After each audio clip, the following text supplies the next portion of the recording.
तस्वीर जिसकी सूरत है कन्याकुमारी, जिसके चरण शहंशाह ताजमहल जिनका हृदय है, ऐसे कच्छ की पवित्र भूमि पर उपस्थित सभी को मेरा नमस्कार। माननीय महोदय, सभा में उपस्थित सभी गणमान्य व्यक्ति, मैं हित को अपने कुछ विचार सभी के साथ साझा करना चाहूँगा। मुझे आज दिल खोलकर बोलना है और आपको समझ कर सुनना है। आजादी का असली महत्व वही समझ सकता है जिसने कभी गुलामी की हो। हम सब कितने भाग्यशाली हैं कि हमने स्वतंत्र भारत में जन्म लिया। यूं तो आजादी की लौ 1857 में जल चुकी थी, जो मसाल बनकर 1947 में हमारे देश को आजाद कराया। तब लोग मर जाते थे, मिट जाते थे, फांसी पर चढ़ जाते थे।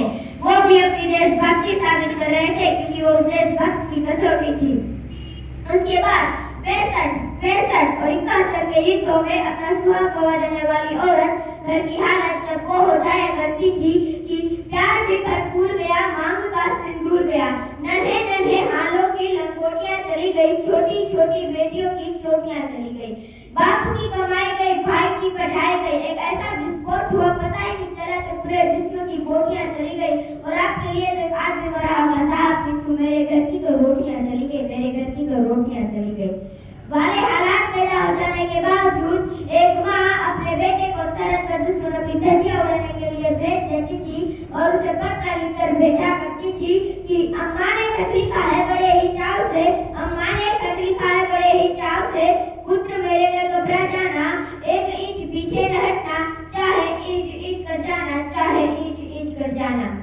माननीय महोदय, इसी तरह पूरा देश अपनी देशभक्ति साबित कर रहा था। तब देश लड़ जाने को कहता था, तब देश मर जाने को, मिट जाने को, फांसी चढ़ जाने को कहता था, किंतु आज देश लड़ जाने को नहीं कहता, आज देश मर जाने को, मिट जाने को, फांसी चढ़ जाने को नहीं कहता, बल्कि मेरे विचारों में अगर कोई व्यक्ति अपना काम पूरी ईमानदारी, पूरी मेहनत और पूरी लगन से करे तो वो सबसे बड़ा देशभक्त है। अपने समाज, अपने परिवार और अपने देश के प्रति समर्पण का भाव रखे तो वो है देशभक्ति, कर्तव्य पालन का भाव रखे तो वो है देशभक्ति, धर्म लोगों पर छाड़कर ईमानदारी से किया गया हर काम है देशभक्ति। अगर एक पत्रकार अपनी पत्रकारी पूरी ईमानदारी से करे तो वो है देशभक्ति, अगर एक अध्यापक अपने छात्रों को पूरी ईमानदारी से पढ़ाए तो वो है देशभक्ति, अगर एक देशद्रोही अपने देश के प्रति समर्पण का भाव रखे तो वो है देशभक्ति। तभी देशद्रोही समझ सकेंगे कि अगर तू परिंदा है तो यह आसमान तेरा, अगर तू दरिंदा है तो यह शमशान तेरा, भाईचारे के साथ रहना तो रह इस जमीन पर, वरना ये कब्र भी तेरी और ये कब्रिस्तान भी तेरा, ये कब्रिस्तान भी तेरा।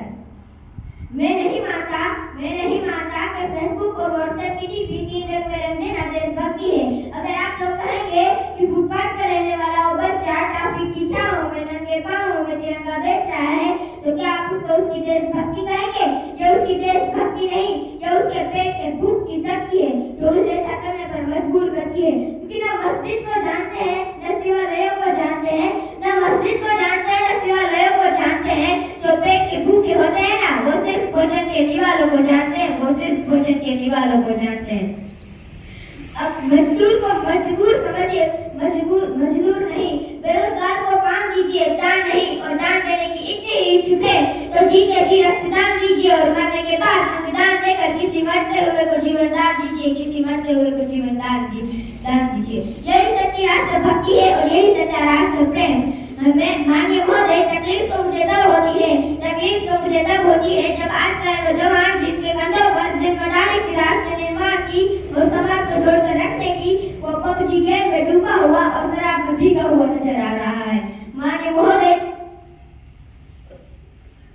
जब तक एक नागरिक नैतिक रूप से सभ्य, नैतिक रूप से भ्रष्ट, मानसिक रूप से दिवालिया, धार्मिक रूप से अंधा, राजनीतिक रूप से गंदा, स्वच्छी कमान मूल्यों के आंकड़ों में चिन्ह भिन्न प्रबंध वही अखंड भारत को खंड खंड करता रहता था।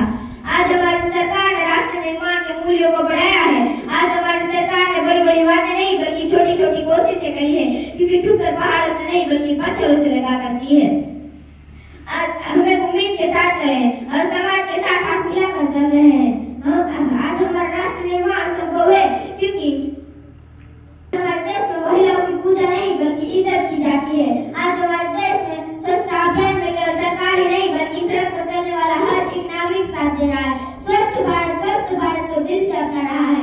आज हमारा राष्ट्र निर्माण संभव है क्योंकि दिया घर में नहीं बल्कि हर घर में प्रकाश और ज्ञान की रोशनी फैला रहे हैं। आज हमारा राष्ट्र निर्माण संभव है क्योंकि किसान के घर में पानी पहुंचा दिया है। इसलिए मैं सीना ठोक ठोक कर कह सकता हूँ कि हमारा राष्ट्र निर्माण अच्छी तरह से संभव हो गया है।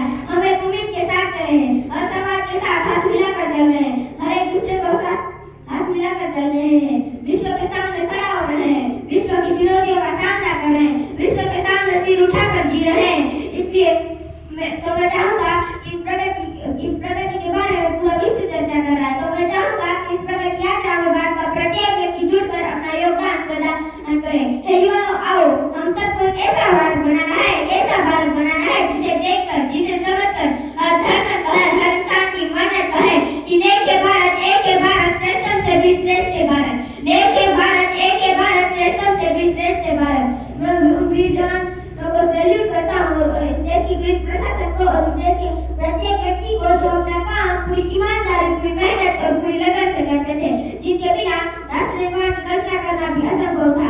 तो अंत में माननीय महोदय, मैं वीर जवान की मां को नमन करता हूँ और मां के लिए कुछ